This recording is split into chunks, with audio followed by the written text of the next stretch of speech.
und willkommen zum heutigen Video. Nicht zu irgendeinem Video, sondern zum ersten Q&A-Video hier auf meinem Channel.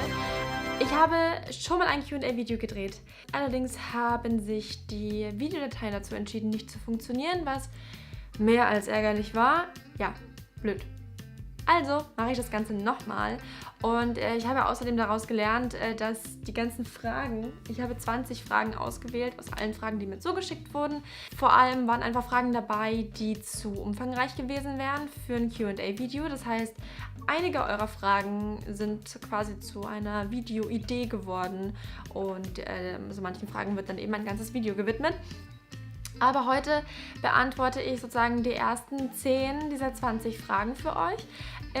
Ich freue mich auch sehr über diese Fragen, einfach weil ich hoffe, dass ihr mich so ein bisschen besser kennenlernt quasi. Denn es gibt ja auf diesem Channel tatsächlich kein irgendwie Kennenlernen über mich Video oder irgendwie sowas. Ich finde es einfach schwierig, sich vor die Kamera zu setzen und zu sagen, so, ich bin die und ich mag das und und so. Ja, und deshalb starten wir jetzt mal. Die erste Frage ist, wofür brauchst du beim Schminken am längsten? Ich würde definitiv sagen, für meinen Lippenstift.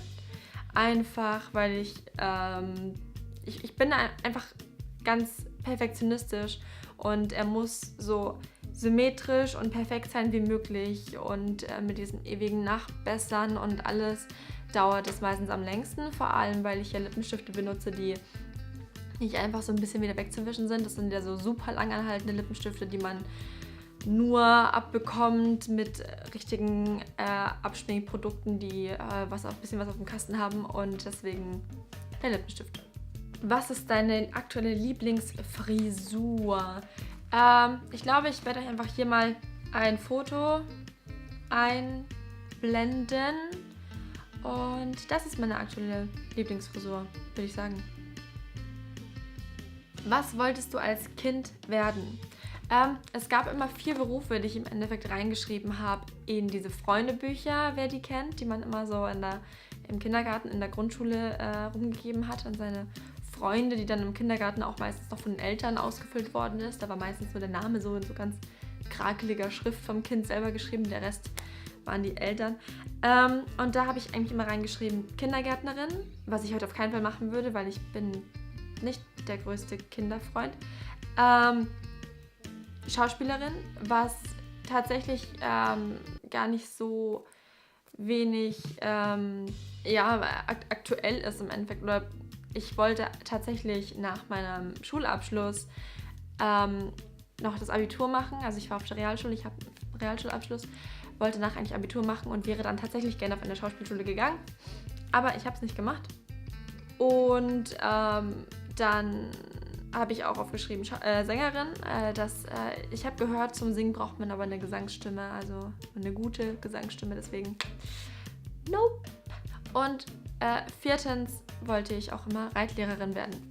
Am besten eine schauspielende Reitlehrerin, die gut singen kann und nebenbei noch Kinder im Kindergarten betüdelt. Eine Frage war außerdem, was war dein erster Vintage-Fund oder das erste Vintage-Stück, das du hattest? Das war diese Handtasche hier, die habe ich geschenkt bekommen. Die wurde mir mitgebracht vom Tear It Up Festival aus Kroatien.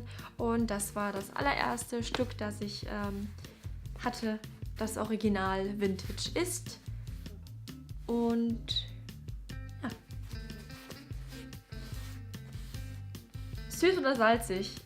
Ja, eher süß, denn ich liebe Kuchen. Was oder wer sind deine Styling-Vorbilder? Auf jeden Fall Jean Harlow. Ich liebe Jean Harlow, Ginger Rogers und Vivian Lee. Von einem englischen Zuschauer gestellte Frage, wie viele Sprachen ich spreche. Ich spreche Deutsch, ich spreche doch relativ gutes Englisch, was einfach daran liegt, dass ich es jeden Tag in der Arbeit brauche. Habe mal angefangen mit Isländisch ganz kurz. Ich kann aber eigentlich nichts mehr auf Isländisch. Mit Französisch habe ich mal ganz kurz angefangen, habe das dann aber aufgehört, weil ich habe überlegt, mache ich erst Italienisch oder Französisch und habe mich dann während diesem ganzen Französisch-Lernen doch dafür entschieden, dass ich Italienisch mache, einfach weil mein Freund und ich super gerne in Italien im Urlaub sind und es mehr Sinn ergibt, dann Italienisch zu verstehen und sprechen zu können. Also wirklich können, Deutsch, Englisch und ein bisschen Italienisch. Und der Rest kommt noch. Ich möchte eigentlich irgendwann insgesamt 5 Sprachen wirklich gut können. Das ist so ein kleines Ziel. Welche Orte möchtest du unbedingt noch bereisen?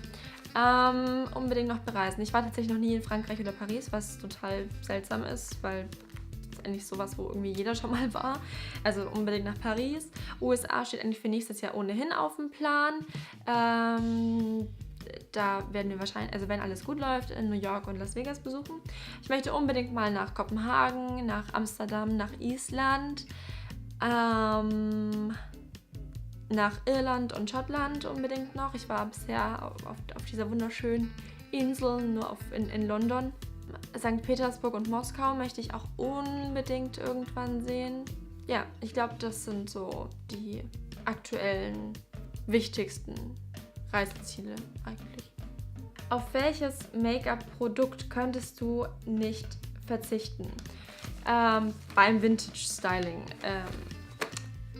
Gut, da glaube ich, würde ich tatsächlich den Lippenstift auch nehmen. Einfach weil Eyeliner kann ich einfach eher noch weglassen. Aber ich finde, ohne Lippenstift ist so ein Vintage-Styling, egal ob es jetzt ein nudefarbener Lippenstift ist oder ein roter oder was auch immer, aber ich finde, es ist erst so richtig komplett, wenn ein Lippenstift mit dabei ist. Ohne ist es irgendwie, weiß ich nicht, zu wenig. Irgendwas, da fehlt einfach irgendwas. So, es ist Lippenstift. Zu guter Letzt noch die Frage, wo gehst du meistens weg? Ich wohne ja, also einmal, die eine Wohnung ist in München, wo mein Freund wohnt, wo ich ja auch sehr, sehr, sehr viel natürlich bin. Meine Wohnung ist mit dem Auto eine halbe Stunde von München. Das heißt, ich gehe in München weg und da gehe ich bevorzugt in 2 Lokale, wo Vintage oder 50er Jahre oder wie auch immer so Tanzevents und Konzerte sind. Das ist einmal die Kongressbar in München und die Peppermint Lounge. Und meine persönliche Lieblingsbar, denn ich liebe ja Cocktails, ist das C4 in München in der Baderstraße. Das liebe ich über alles.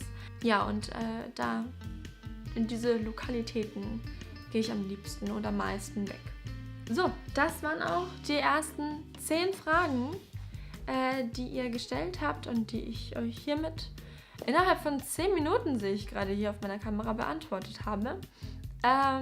Ich hoffe, es war ein bisschen informativ und wie gesagt, es kommt noch ein anderes Video für die anderen 10 Fragen.